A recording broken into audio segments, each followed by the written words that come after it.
आपकी हाँ और ना। अधिकतर समस्याएं इसलिए आती क्योंकि हम बार बार हाँ कहते जाते हैं, और अधिकतर समस्याएं इसलिए आती हैं क्योंकि हम उचित समय पर ना नहीं कह पाते। इसलिए बिना सोचे समझे किसी भी बात या किसी भी प्रस्ताव का समर्थन करना आपको बहुत बड़े संकट में डाल सकता है। वहीं कभी ना कह पाना ये आपको उससे भी बड़े संकट में डाल सकता है। इसलिए स्मरण रखिए, ये अत्यंत महत्वपूर्ण सीख, सदैव सोच समझकर ही हाँ कीजिए और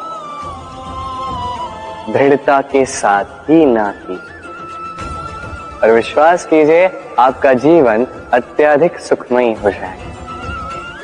तो आइए मेरे साथ प्रेम से कहिए, राधे राधे।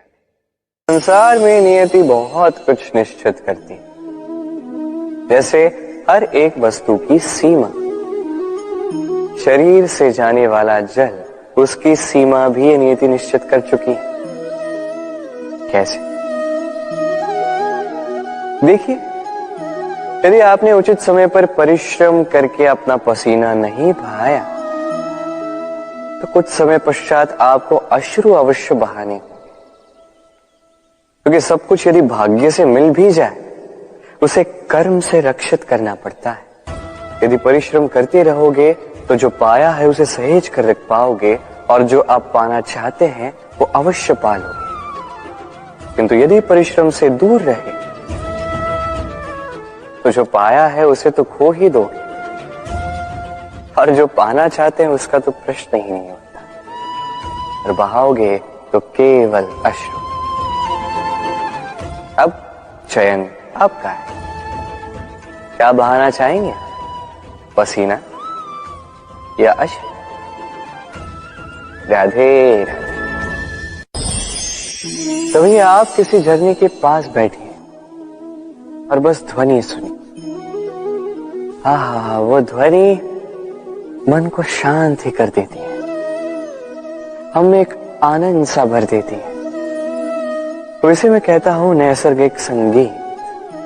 कभी सोचा है ये संगीत उत्पन्न करने के लिए जल को कितने परिश्रम करने पड़े, क्या कुछ करना पड़ा? सोचिए वो जल कहां कहां से गिरा होगा, किन किन चट्टानों से जाके टकराया होगा, कैसी तीक्ष्ण रेखाओं का सामना किया होगा, उसे कैसे लांघा होगा, अपने तन में समाहित उन पत्थरों से कैसे संघर्ष किया होगा, कैसे आगे बढ़ा होगा। सोचिए, ये सब होने के पश्चात ही ये संगीत सुनना संभव था। ये झरने का ये सुंदर संगीत आपके कान तक कभी पहुंचता ही नहीं यदि उस जल का विरोध करने वाले पत्थर ना होते। इसका तात्पर्य क्या है? तात्पर्य एक ही है, इन बाधाओं का सामना करें, इनसे दूर ना भागे, क्योंकि ये बाधाएं ये नैसर्गिक है। सभी के जीवन में ये बाधाएं आती, इनका सामना करें, जीवन में आगे बढ़े। और आप भी स्वयं से उत्पन्न कीजिए ये नैसर्गिक संगीत, और इस संसार में फैलाइए शांति और प्रसन्नता। राधे राधे। हम सब ये मानते हैं कि हमें जीवन में कभी न कभी किसी न किसी स्थान पर प्रेम होता ही, फिर चाहे वो माता पिता को संतान से हो, ज्ञानी को ज्ञान से हो, किसी कलाकार को कला से हो, आदि इत्यादि। किंतु क्या वास्तव में ये प्रेम ही है? मोह भी तो हो सकता है। अब आप पूछेंगे कि प्रेम और मोह में अंतर क्या? अंतर है बंधन का, जो आपको बांधे वो मोह है, प्रेम नहीं। प्रेम वो जो आपको मुक्त कर विकास की ओर भेजे। चलो आपको एक उदाहरण देता हूं। कुछ माता पिता अपनी संतान को किसी अन्य नगर में पढ़ने के लिए भेज नहीं पाते, अपनी संतान को उसके मित्रों के साथ खेलने के लिए भेज नहीं पाते, चिंतित रहते हैं कि कहीं उनकी संतान को पीड़ा ना पहुंचे, और इसीलिए उसे बांध के रखते हैं। ये प्रेम नहीं है, ये मोह है। क्योंकि यदि ये प्रेम होता तो वो चाहते कि संतान माता पिता की छांव से बाहर निकलकर इस संसार को देखे, उसे समझे, उसे ज्ञान ले, अपनी अनुभवों से सीखकर अपना स्वयं का एक व्यक्तित्व बनाए। स्मरण रखिएगा, मोह से भय पैदा होता है और प्रेम से केवल आनंद। इसीलिए बांधिए मत, मुक्त कीजिए, क्योंकि यही प्रेम है।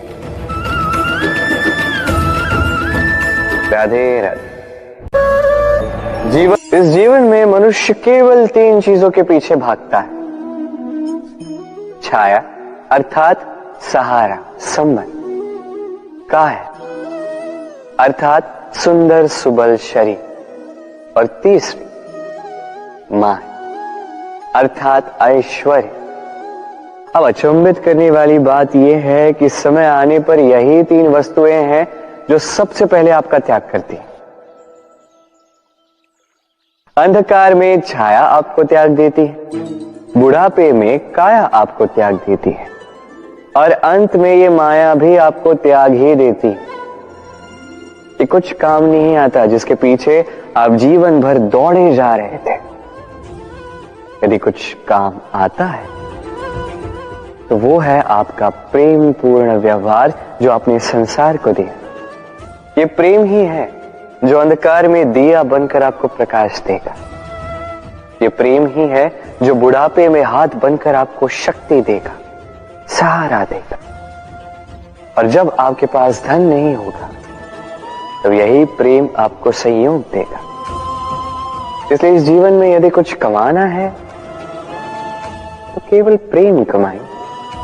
यदि आप भी मेरी बातें दूर की सोचते हैं तो केवल प्रेम कमाएं, और आप इसी प्रेम के साथ कहीं राधे राधे। संसार में संबंध बहुत ही महत्वपूर्ण होते हैं। अब प्रश्न ये उठता है कि संबंध कैसे होने चाहिए। संबंध शब्द के प्रारंभ में ही सम शब्द आता है। सम अर्थात समानता। तो किसी के साथ संबंध निभाते हुए इतना मत झुकिए कि उठने के लिए किसी के सहारे की आवश्यकता पड़ जाए। स्मरण रखिएगा, जो झुकाना चाहे वो कभी संबंध निभा नहीं पाएगा। संबंध उसी के साथ जोड़ी जो आपको समान माने, आपको सम्मान दे, क्योंकि सम्मान से ही संबंध पनपेगा और बढ़ेगा। राधे राधे। संसार में सबसे बड़ी शक्ति क्या है? अब आप में से कुछ कहेंगे शस्त्र की, कुछ कहेंगे शास्त्र की, कोई कहेगा बुद्धि की, तो कोई कहेगा बल की। किंतु ये सब अधूरे हैं। संसार में सबसे बड़ी शक्ति है मित्रता। यदि सच्ची मित्रता प्राप्त हो जाए तो वही सबसे बड़ा धन है। जब आप कठिनाइयों में होंगे तो मित्रता शस्त्र बनकर सहायता करेगी। मार्ग भटक जाओगे तो मित्रता शास्त्र बनकर आपको राह दिखाए। षड्यंत्र में फंस जाओगे तो बुद्धि बनकर बाहर निकालेगी। अकेले हो जाओगे तो ममता बनकर साथ निभाएगी। तो यदि इस संसार में कुछ कमाना है तो धन नहीं, मित्रता कमाओ। और स्मरण रखिएगा, यदि इस संसार में मित्र बनाना आपकी सबसे बड़ी दुर्बलता है तो आप इस संसार के सबसे शक्तिशाली प्राणी। राधे राधे। जब से मनुष्य जाति का अस्तित्व बना है तभी से युद्ध भी अस्तित्व में आया। युद्ध जो कभी धन का द्वंद्व बनकर सामने आता है तो कभी सुरक्षा का हथियार बनकर, कभी विजय की भूख के लिए तो कभी पराजय टालने के लिए। किंतु वास्तविकता तो यही है कि यदि आपको आगे बढ़ना है तो बाधाओं से युद्ध तो करना होगा, परंतु युद्ध के लिए सज्ज रहना इतना महत्वपूर्ण नहीं है जितना महत्वपूर्ण है यह समझना कि युद्ध को टाला कब जा सकता है, क्योंकि सबसे सफल युद्ध वही होता है जो कभी लड़ा ही ना जाए। आप युद्ध में विजय प्राप्त करके स्वयं का मान तो बढ़ा लो, किंतु अपना बल खो दो।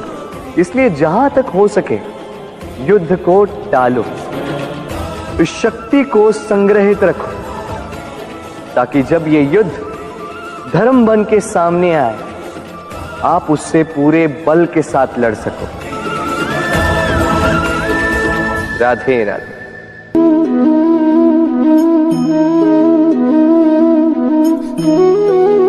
कितना सुंदर प्रतिबिंब है। इसका कारण क्या है? मेरा रूप सुंदर है या ये जल स्वच्छ है? नहीं, ये जल स्थिर है, शांत है।